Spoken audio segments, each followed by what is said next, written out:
Fearing God is the beginning of wisdom. Proverbs chapter 1, verse 1 through 9. From today on, we will have 4 sermons from the book of Proverbs.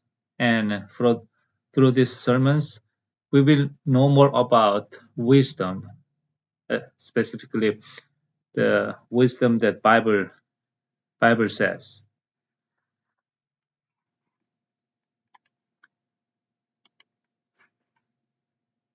There's also we have similar terms about wisdom, like knowledge and know-how and wisdom. But these days, people have more interest about knowledge and know-how, and less interest in the wisdom. However, all those things, all these like uh, three things, the goal is clear. So we want to make our life better and happier and more, let's say, wealthier or healthier. Knowledge is a piece of knowledge, like knowledge of physics or biology or mathematics, like that. Know-how is method, how you can achieve the thing that you want to get. So how to fix the car or how to cook delicious food, how to arrive the destination, how to arrange the the ceremony, let's say wedding ceremony properly. All those things we focus on procedure, how to organize given knowledge to achieve the goal and target. The wisdom is a more broad sense that covers our entire life. To be a nice person or more peaceful or respectful person, to make a sound judgment in everyday life. That is called wisdom. But sadly, it is true that these days people have less interest about wisdom and rather they focus on know-how. Now, why we live in this culture and this world? What is the wisdom that Bible says about? Do we need the wisdom the Bible says still in 21st century? Today, I'm gonna share with you the 4 characteristics of the wisdom that Bible says, and encourage you to pursue to know more about the wisdom that Bible says, the biblical wisdom.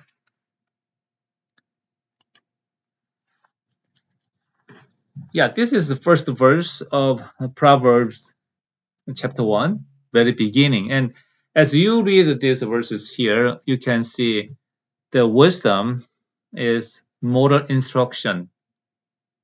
It tells you how to live, not tells you how to get the goal. It's not like the know-how in this world. Verse 1, the author of or composer of this book is supposed to be known as Solomon, the son of David. And then verse 2, 3, 4, 5, 6 tells us the purpose of his writing or composing this book.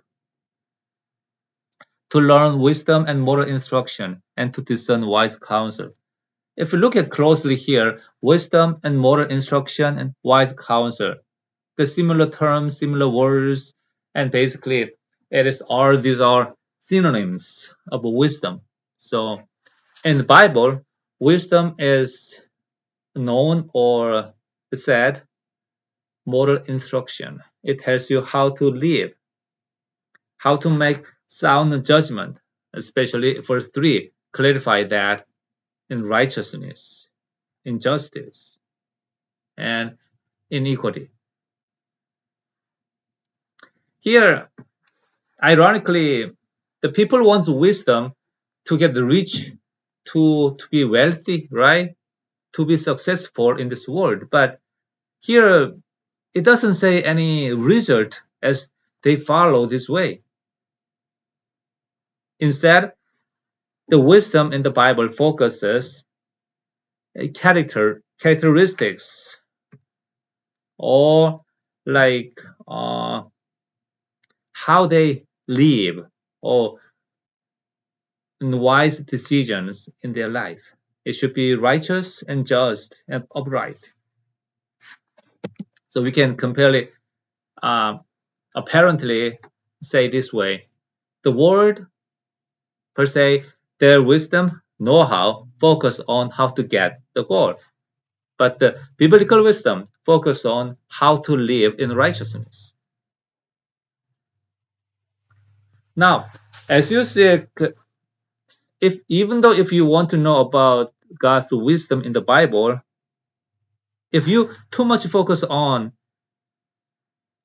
your goal, your target, your purpose, then you cannot get the wisdom of God. So we should focus on the message and how to live, the instruction. We just follow that instruction with humble heart. Then you say, oh yeah, I know what is wrong and what is bad, what is wrong and right. So I don't need any moral instruction. We think most of us know what is to be a good person, what is bad, what is forbidden for us, so what is encouraged us to do, right? We know that. But Bible says all need to keep learning wisdom. So verse 4 says to impart shrewdness, prudence to the morally naive, a discerning plan to a young person. Yeah, young person, like they need to grow more about the learning wisdom of life. And verse 5, the target of learning is not the naive, is not the simpleton.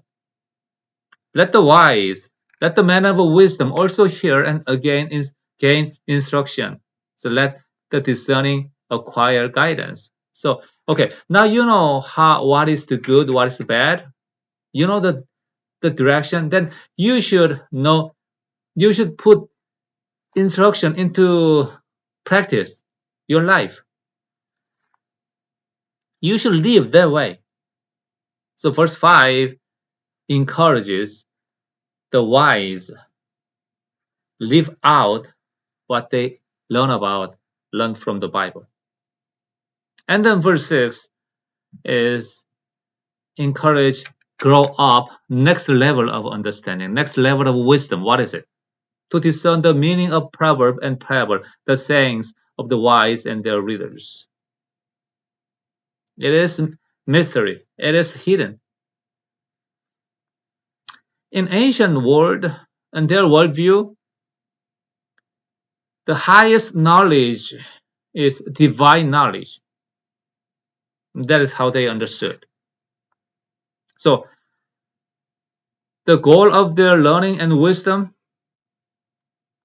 seeking wisdom, is to understand the mystery of divine word and to have power to understand the God's way, God's will, and they can follow that.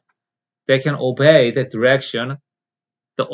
They can follow the order of the universe that was set by the Creator. In that way, they would not be punished in case they violate by accident. Yeah, that is their understanding of universe and divine knowledge. So we can understand this into the theology, our understanding of God. We can say the goal of wisdom should be God. So we all need to grow in knowing God. That's why all need keep learning wisdom. That's what the Bible says here. So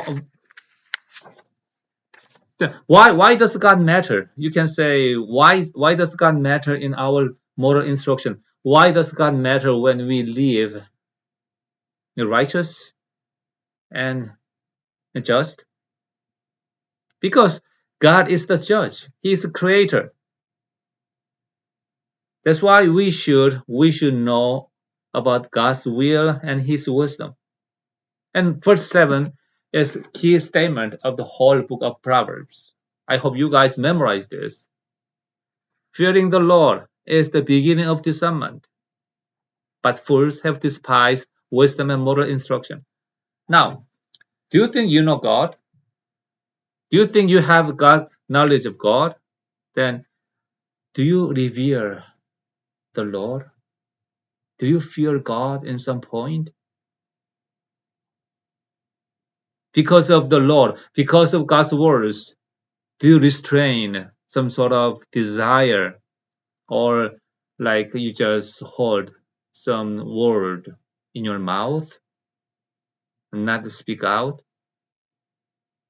If you don't fear the Lord, if you don't fear God, if you don't revere God, you have nothing, no knowledge of God. You don't know God. If you despise Bible or if you scoff at biblical teachings, you are a fool. So we can say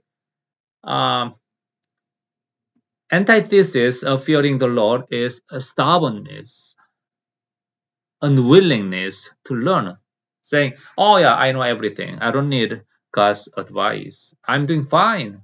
I don't need any instruction from God." So mainly this stubbornness comes from proud. So I can say the wisdom is your attitude to learn more about God, the source of wisdom.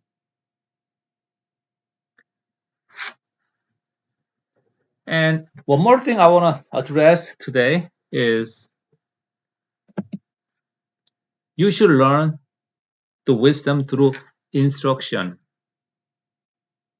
not through experience. There are two types of people. Some person is more tend to listen to instructions or guidance of someone else. Or there's a type of person who is more like focused on handiwork and experience. This type of person. But Bible says, "Listen, my child, listen to the instruction from your father, and do not forsake the teaching from your mother." And this is the opposite the way the world says. The people say, you can learn most from your experience. They say, unless you experience, do not say anything about it. Yeah, it is true.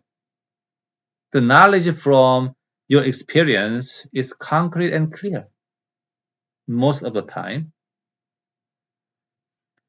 But Bible says you should learn from your parents when they teach you the Bible. Yes, here they assume the Jewish parents who teach the Bible at their home. So importance is you should be humble and obedient to the instruction. That is starting of wisdom. Especially verse 8 addressed here, my child, my child. Usually young people, they start to think their parents don't know a lot because, yeah, they're not good at internet or SMS, SNS, or any technology stuff. But for sure, you will say the parents know better about God than you know. So you should listen to your parents if they're Christian, your parents' guidance and instruction from the Bible. That's why the Bible says fearing God is the beginning of wisdom. And verse 9 says, for they will be, their instructions, their teachings will be like an elegant garland on your head, like a pendant around your neck. So the instruction don't give you money or success right away, but it's like adorning or like a decoration or make you ready for God's instruction. So parents' instructions make will shape your mind to attend to God's wisdom in your life. So very important. Now, you can say, then why not God teach us through experience? Then it will be clear and easy. No one will doubt or deviate from the truth. Well, we learn about we try to answer to that question. Why through instruction, not through experience? And next week. And let me close today's message. Fearing the Lord is beginning of wisdom. First thing, fearing the Lord is beginning of discernment. If you don't fear the Lord, you better not. You, you don't know anything about God. And this is the difference. Focus on how to live. Bible concerns, God concerns the process of your life, the decision making, how you have made those decisions. But world focus on how to get it. They don't care the process. They just ignore little failures or like unrighteousness there.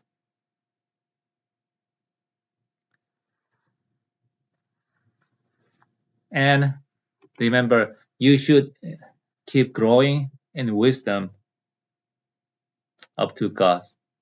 Yeah. That's why everyone needs to seek wisdom, knowing God more from the Bible.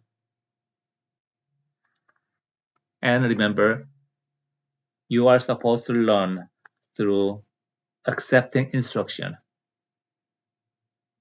not through life experience.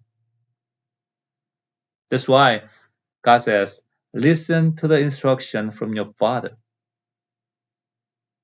It doesn't say, study, learn the instruction by yourself.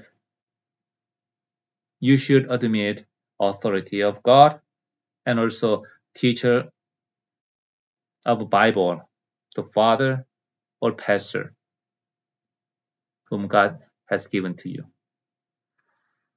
Now I encourage you have a better understanding about the wisdom that Bible says, and I encourage you to start or devote more time seeking the wisdom of God. Thank you.